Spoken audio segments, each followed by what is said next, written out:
Good morning. This is Mrs. Ryan. For our first book today, we are going to read Captain Toad and the Motorbike. And it says down here, David McPhail.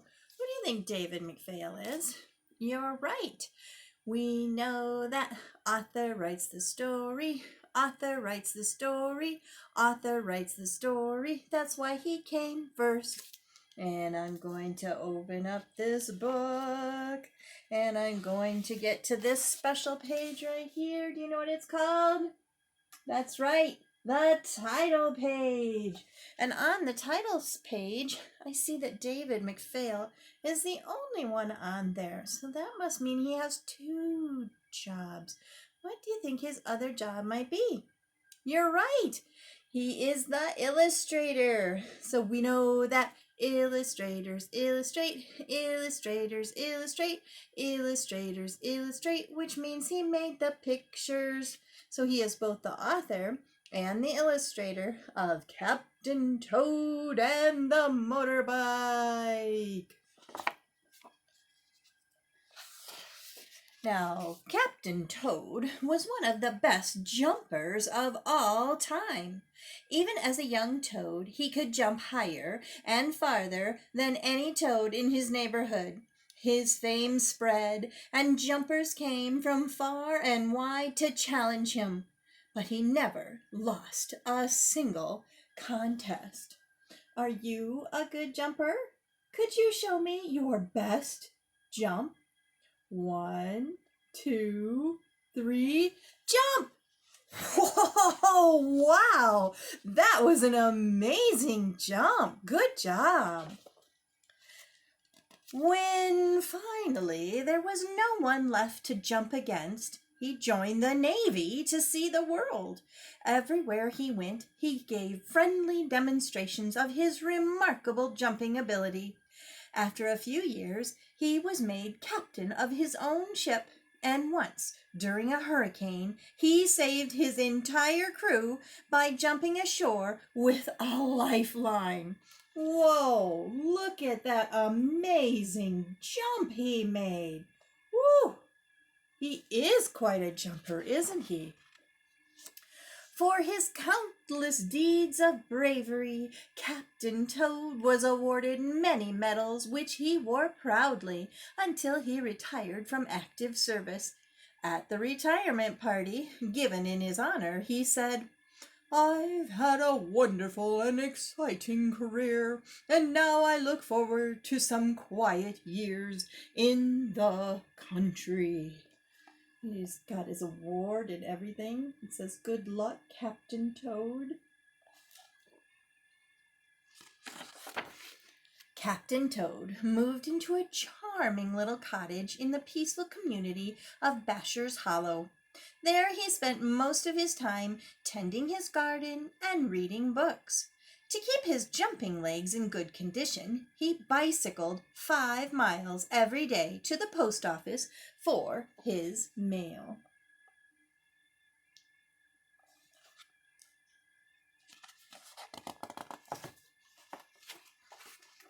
One Sunday morning, while on his way home from the post office, Captain Toad was nearly run over by a speeding motorcycle. It was the first of many that roared through the village that day in a cross-country race.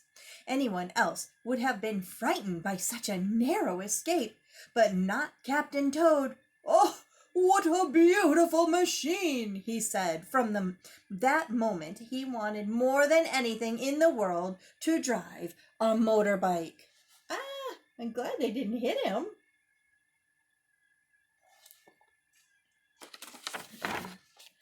Every Saturday after the motorbikes raced through Basher's Hollow, Captain Toad's friends and neighbors worried about the noise and the danger, but he looked forward to the races. He tended his garden a little less and read every book he could find about motorcycles. He tied a balloon to the frame of his bike, and when the spokes hit, they made a sound like a motor. He patted his cap with rags and attached a pair of old welder's goggles to the brim. He took his old navy coat out of the storage trunk. Then he wore it all of the time. Oh my goodness. The citizens of Basher's Hollow, all but Captain Toad, sent a letter to the sponsors of the weekly race, demanding that the race be stopped. But the very next Saturday, more bikes than ever showed up. The citizens were furious. The time for action had come. They dug a deep, wide trench across the main road the night before the next race. Captain Toad objected. Someone might get hurt, he said, even killed. No one paid him any attention. But to prevent him from trying to fill in the trench, they sent a mole to guard him through the night. My goodness, that sounds very dangerous.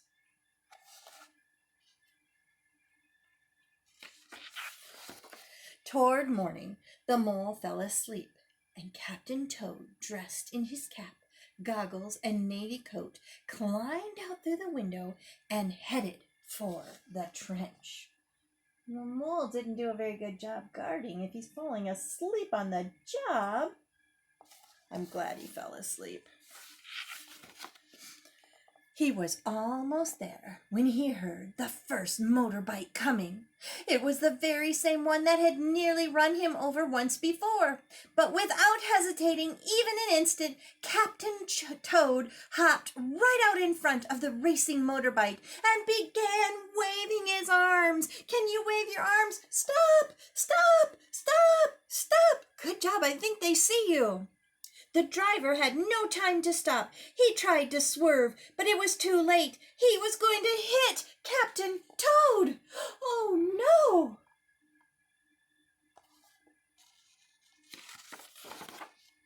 There was only one thing for Captain Toad to do. He jumped as high as he could, straight up in the air, but it was not quite high enough. Thwack! He collided with the bike driver's helmet. The driver was knocked off backwards and Captain Toad was sent spinning. He did a triple somersault forward and came down, bam, on the seat of the motorbike as it raced toward the gaping trench. Oh, hold on, Captain Toad. Oh my goodness. With Captain Toad holding on for dear life, the motorbike cleared the trench like a moon-bound rocket, landing on its rear wheel and on the other side. It raced on and on through the finish line, the judges' table, and the winner's circle, where the chief judge was waiting to award the winner's trophy.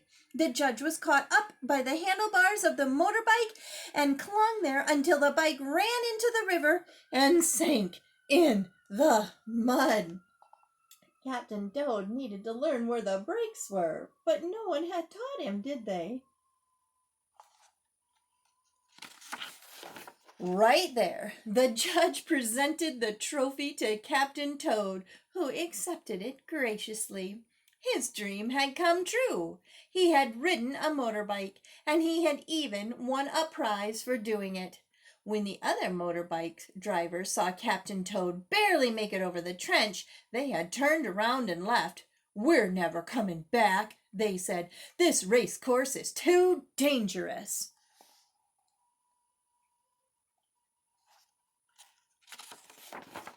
Captain Toad was declared a hero by his friends and neighbors, and in his honor a big parade was held. Oh my goodness, look at that crazy parade.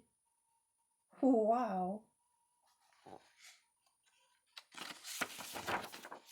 And at the side of the road, near the entrance to Basher's Hollow, the grateful citizens set up Captain Toad's trophy with a sign that says, "Here lives Captain Toad, who won the race and saved this place." Well, I suppose they have the right idea. Maybe motorbikes are better on a safer track than going through the town of Basher's Hollow. So there ends the story of Captain Toad and the Motorbike by David McPhail. I hope you enjoyed it. I sure did. See you soon.